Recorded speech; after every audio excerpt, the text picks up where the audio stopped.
game chip manager. So right now, what we're going to do is we're going to tell you can't play any blackjack games.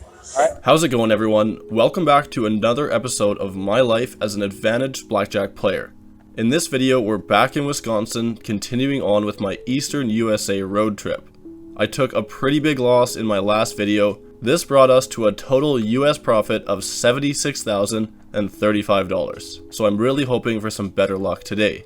Now, as I always say, this is completely normal for advantage players, and yes, it's very lame. However, I'm here to show you guys exactly what it's like to play advantage blackjack, and that is a big part of it. At the end of the day, we only win 52% of the time. Regardless, the only way to make any of that money back was to jump into another session and start generating some EV. For anyone new here who's confused, I'm an advantage blackjack player, and I use the high-low count system to bet higher when the cards are in my favor. If you want to learn exactly what I'm doing, check out my How to Count Cards video, link is in the description. After I finished making a sizable donation to Ho Chunk, I drove 2.5 hours to my next stop, which was a casino called Oneida in Green Bay, Wisconsin. Here, they had a 500 max double deck game, so you know I had to check it out. It was the middle of the day, and I was hoping that would mean I'd get some solo time with the dealer. Sadly, there weren't many tables open, and the ones that were open were busy. This cuts into the game speed, which is bad for EV, but since I was already there, I was gonna try it out. Here is the bet spread I'll be using. The table minimum was $25, so I was gonna spread from 25 to 2 hands of 500. As always, I'll skip through the negative counts and get right to the action. Before too long, the count made it up to a true 3. I jumped from table minimum to 2 hands of 300, which is sure to raise some eyebrows. I don't care though, I'm here to generate as much EV as possible, and that means no cover play. My first hand was dealt a 14 and the dealer was showing a 7. I hit, turning it into a 22. My second hand was dealt a 6, which I ended up busting on as well. Not a great start. The deck penetration here was abysmal, so that means we only got the one positive hand in before the shuffle. The count quickly got back into the positives on the next shoe, hitting a true 2. I threw out my 2 hands of 200, getting dealt a soft 19 and a 15 versus dealer's 3. I stood on both and was blessed with a lovely dealer bust. True count was now up to 4 or higher, so I raised to 2 hands of 500. My first hand was dealt 15 and the dealer was showing a 10, which means I had to hit. True count must have dipped below 4 at this time, otherwise I would have stood. Amazingly, I pulled a 5 for 20. My next hand was also a 20. Let's hope the dealer has a 7, 8, or 9 underneath. Sadly, no luck there, and I ended up with a couple of pushes. That was the last hand of the shoe, so let's fast forward. I played a couple shoes in the negative, so nothing to see there. Eventually, we made it back to a true 3, and out went the 2 hands of 300. My first hand was dealt a pair of 2s versus 4, so this means it was time to split. I turned the first one into a 14 and stood. Same story with the second, except it was a bit better at 17. My second hand was a 13, which I also stood on. We really need the dealer to bust. And 21 beats all 3 of my hands. Nice. Once again, last hand of the shoe, so now I had to wait. I played another shoe in the negative, but finally on the next we hit a true count of 2. I was dealt blackjack and 16 versus 10, so I was 50% happy. My blackjack was paid $300 and I stood the 16. I always play using perfect basic strategy, but will sometimes deviate when the count is at certain levels to gain even more of an advantage. Dealer had a 10 underneath, which was tough to beat with a 16. That was the last positive hand of the shoe, which means I was back to minimum bets. I played a few shoes in the negative and the table conditions just continued getting worse. There were no signs of another table opening anytime soon, so I made the decision to take off. After I cashed out, I was approached and told I wasn't allowed to play any more card games, which I didn't catch on film. Looks like I can't play here even if I wanted to. My session here was 56 minutes long, my average hourly EV was $93, and I was leaving with a loss of exactly $1,000. I hit the road and made my way to the next spot on the list. This one was a tiny little casino 1 hour away called Menominee in Keshena, Wisconsin. I was after their $1,000 max double deck, but upon arrival I learned that they only offered a $300 max. I also learned about a very sweaty pit boss named Jeffrey who caught onto card counters quickly. I started playing this game, but Jeffrey was hovering around, and similar to Onita, the conditions just weren't good at all. Keep in mind that I'm down 16 grand in the last 24 hours, and it was going to be tough to make that back on a $300 max double deck game that was cut in half. I made a split-second game time decision to skip this casino as well, moving on to a much higher quality game. I didn't even track the numbers on this session. I lost a few dollars, but I'll just add it on to my next. I got back on the road and drove for 2.5 hours before reaching my next destination. This high quality game that I speak of was none other than Potawatomi in Milwaukee, Wisconsin. A couple of you were asking about this one in the comments, and here you go. This place was huge. 3 levels of gaming with a ton of blackjack tables. I was targeting their 6 deck and trying to find the lowest table min possible. It took a while to find a good pit, but finally I came upon an empty $25 min table. Table max was $2,000, so I was going to be utilizing my full bet spread, as you can see on screen. I played a couple shoes in the negative, but eventually we caught a true 1. I threw out my $100 and was dealt an 11 versus 7. This is an easy double, so let's hope for that 10. Well, that's a funny looking 10. Thankfully the dealer drew to a bust, so this first hand was paid. True count was now up to 2, and since I wasn't playing solo, I raised to 2 hands of 200. I was dealt some beautiful hands consisting of a blackjack and a pair of aces. The dealer was showing 10. My blackjack was paid 300, and of course I split the aces. I was dealt another ace on my first split, which unfortunately I was stuck with. My other split became a 21, so I was feeling good about that.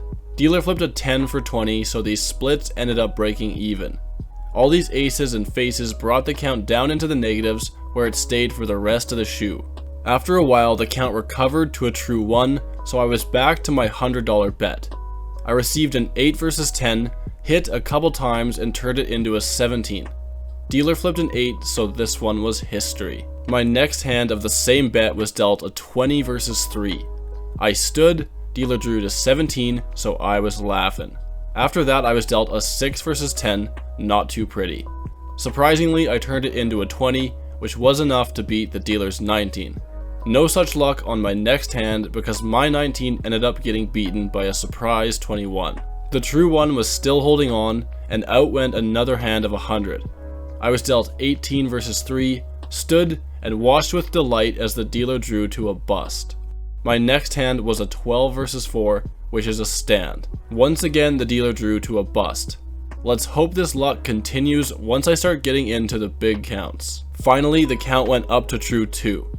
I was playing solo now, so out went the $300 hand. Nothing better than getting a blackjack as soon as you raise your bet. Too many times it seems like the opposite happens. I was paid $450 and put out another hand of 300. The beauty cards continued and I was dealt a 20. Dealer drew to 17, so this one was successful as well. The true count dropped back to 1, so I lowered my bet to $100. The pit boss was lurking hard, so they might have been taking notice of my play. I ended up getting dealt a 10 versus 10, which I turned into a 20. Dealer had a 10 underneath, so he pushed. My next hand was dealt a 5 versus 10, and I ended up busting out. I tried again and was dealt a 14 versus 5. I stood, and this time the dealer drew to a bust. Nice. The pair of aces made a return on the next hand, and I turned them into a 15 and 16. Dealer was showing a 9, so my hopes of winning were low. Against all odds, she ended up drawing to a bust again, so both these hands were paid. She got me back on the next one though with a blackjack. I played a couple hands in the negative before getting one more true 1 bet, which ended up pushing. After this, I was back to minimum bet for the rest of the shoe. This was a good one, but it would be nice if I could win like that when I have the max bets out. Who knows, maybe my luck will keep up. I played at minimum bet for a while, until the true count eventually made it back to 1. My $100 bet was dealt a 19, dealer ended up drawing to 18, so I was paid. My next hand was dealt 11 versus 10, I doubled and the dealer drew to a bust. My double ended up being 21, but it didn't even matter. The next hand wasn't as lucky, with the dealer's 18 beating my 17. We made up for it on the next hand though with a nice little blackjack. I played a few hands at minimum bet before the count returned to true 1. I was dealt a 17 versus 7, and this one ended up working out as well. My next hand was a 14 versus 10. I turned it into a 19 and stood. Dealer just loved to bust today, and this hand was paid. All those small cards brought the true count up to 2, so out went the $300 hand. I was dealt 14 versus 5, stood, and sadly the dealer forgot how to bust for this one. True count was now somewhere between 2 and 3, so I settled on a bet of $400. I was dealt an 11 versus 6, which is a beautiful sight. I doubled, dealer drew to 19, and sadly my card ended up being a 2. No good. Things were really ramping up now. True count was 4, so I raised my bet to $1,000. I was dealt that beautiful sight again, the 11 versus 6. Let's hope this one goes a bit better. I doubled, and this time the dealer drew to 22. Sweet. I really needed that bust because my double card was an ace, the absolute worst one to get. I tried again with another hand of 1,000 and was dealt a 12 versus 4. Nothing to do but stand. Dealer drew to 20, so this one was no good. The true count had now jumped to 5, so I raised my bet to $1,200. I received a 15 versus 9, which I turned into a 16 and stood. I got very lucky here with the dealer drawing to a bust. 16 standing versus 9 is a deviation that occurs at true 4 or higher, and it worked out great for me this time. The count was still true 5, so I put out another hand of 1,200. I received a 14 versus 9, hit and turned it into a 20. Sick. Again, the dealer drew to a bust, so I was getting paid. It's nice when everything works out properly. I tried again with the same bet and was dealt 13 versus 2. Nothing to do here but pray for the dealer bust, which unfortunately didn't work out. True count was now up to 6, so I upped my bet to $1,500. I was dealt a 20 versus 10, of course I stood, and luckily the dealer busted for us this time. I dropped back down to 1,200 and got dealt an 8 versus 4. I pondered for a second and ended up deciding to double. This is a deviation that occurs at a true 6 or higher. Dealer drew to $21, so that means this $2,400 double was a goner. That stings. The true count was now bordering between 6 and 7, so I settled on a bet of $1,700. I was dealt an 18 versus 3, please bust. Hell yeah, you love to see it work out on the big hands. The true count was now 7, which means I was raising to my max bet of $2,000. Let's hope this keeps up. Sadly, 20 beats my 18, so there goes $2,000. I tried again and ended up with another 18 versus 10 with the same result. Ouch. I had to buy in to fund my next hand of $1,500, seeing as the true count had dropped to 6. I was dealt 11 versus 4, so you know what time it is. With $3,000 on the line, a bust would be very nice right now. Let's go. I hope you guys are starting to understand the swings a bit better. All it takes is a couple good or bad hands to swing thousands of dollars in either direction. A $20,000 loss or $20,000 win in a session is very possible when you play at these stakes. We were now back to true 7, so I threw out the $2,000 bet. I was dealt a 16 versus 8, which is a stand at true 7 or higher. Sadly, the dealer had a 9 underneath. I tried again and got dealt a 12 versus 10. Please don't do it to me. Holy shit, I should buy a lottery ticket. My 21 beats the dealer's 20. This hand worked out amazingly. I put out another hand of 2,000 and received a 15 versus 4. I stood, and once again we were blessed with a win. Sweet. The true 7 was holding strong, so out went another hand of 2,000. I ended up with a 19 versus 2, and much to my satisfaction, the dealer proceeded to bust again. We're printing now. Hopefully I didn't speak too soon because my next hand was a 5 versus 10. I hit it into a 16 and stood, but this time the dealer had a 10 underneath. With another $2,000 out, I was dealt a 15 versus 10.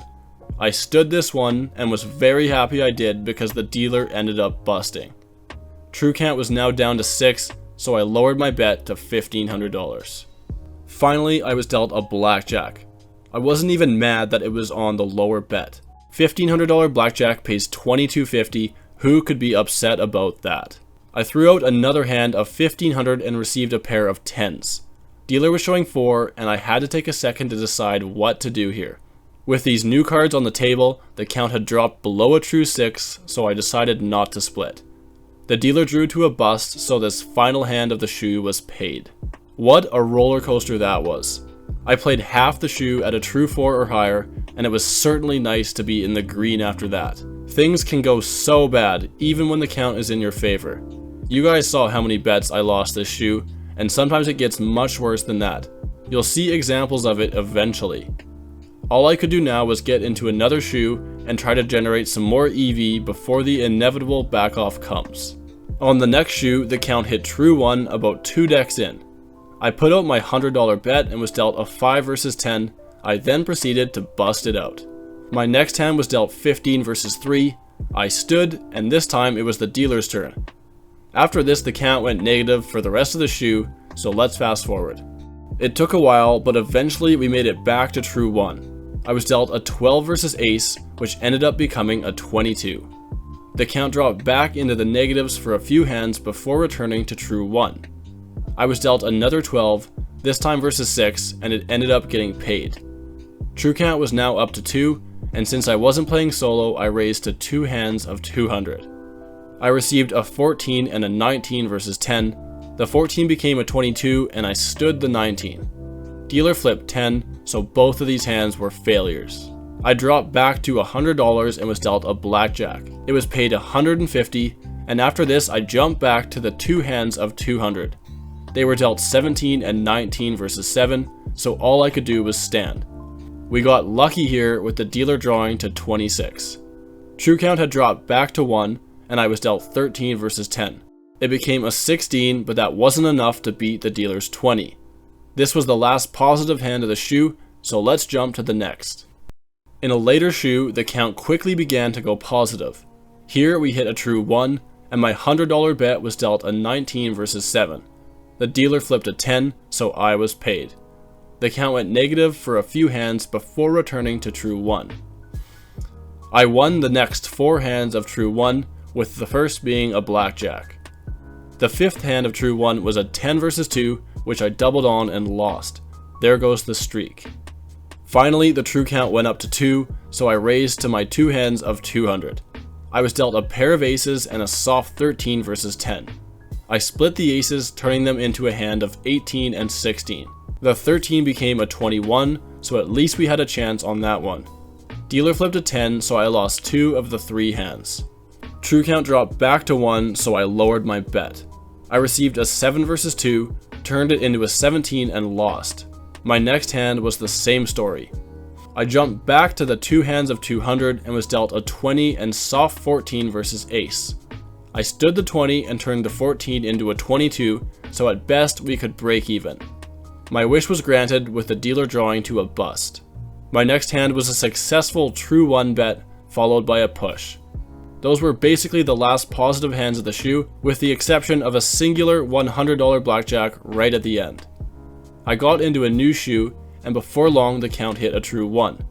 I was dealt a 12 versus 2, which I hit and turned into a successful 21. Nice. My next hand was another pair of aces. I split and they became a 20 and 21. Dealer had 20, so I was left with a push and a win. The count dropped into the negatives for a while, but eventually made it back to true 1. I received a 6 versus 4, turned it into a 16 and stood. Dealer drew to a bust, and it seemed I was back on a little winning streak. Let's hope it keeps up because the count was now up to true 3. I put out my 2 hands of 300 and got dealt a 17 and 12 versus 10. I stood the 17 and the 12 became a 22. At this point the heat was definitely on because a pit boss came over and grabbed some cards from the discard tray. He started flipping through them, probably checking if there was a bunch of small cards that just came out. This is kind of funny to me because it's a pretty dumb way to confirm someone is counting cards in a 6-deck game. I'd assume the surveillance team has a much more effective method. My 17 lost, by the way. After this hand, he just sat there staring at me play, so I knew my time here was limited. I dropped back down to $100 for the next hand and was dealt a 15 versus 3. Dealer ended up busting. This brought the true count back to 2, so I raised to 2 hands of 200. I received a pair of 12s and the dealer was showing a 10. There's no way I'm not busting out on one of these, and we got it out of the way on the first one. My second became a 17, but it wasn't enough to beat the dealer's 19. I tried again with the same bets, getting dealt 14 and 11 versus 6. The 14 got waived, and I doubled the 11, turning it into a 16. This one should have been easy, but the dealer's 21 crushed all my dreams. That was the last hand of the shoe, so I hopped to a different table that was less busy. At some point early on into the next shoe, I was approached and asked to give some ID. I handed it over and they stopped the play. Sadly, I didn't catch that on film. Alright, I'm the table game chip manager. So right now what we're going to do is we're going to tell you can't play any blackjack games. Alright? No, you can play slots, whatever else. Craps, roulette. But I'll get right on that. Okay? Also cash out. Okay. Alright. So as predicted, they took notice of those big bets, and before long my time was up. It certainly is a blessing to leave in the green, because they'd be backing me off regardless of whether I was up or down. All in all, I played for 2 hours and 28 minutes. My average hourly EV was $224, and I was leaving with a dub of $9,450. Nice. This is the new record for most profitable session caught on camera, so that's just dandy. Especially after the bullshit I experienced in my last video. As I always say though, these swings are just how it is as an advantage blackjack player. You can easily jump around 10 or 20 max bets every single session, and in my case that's very many thousands of dollars. Still, it never hurts to clock a win. Let's hope this keeps up for my next session, which will take place in Chicago. Make sure you guys tune in for that one. I got quite a few hours in that area and experienced some massive swings. That's all I got for you guys today. Thank you so much for watching. I'll see you all in the next video. Peace.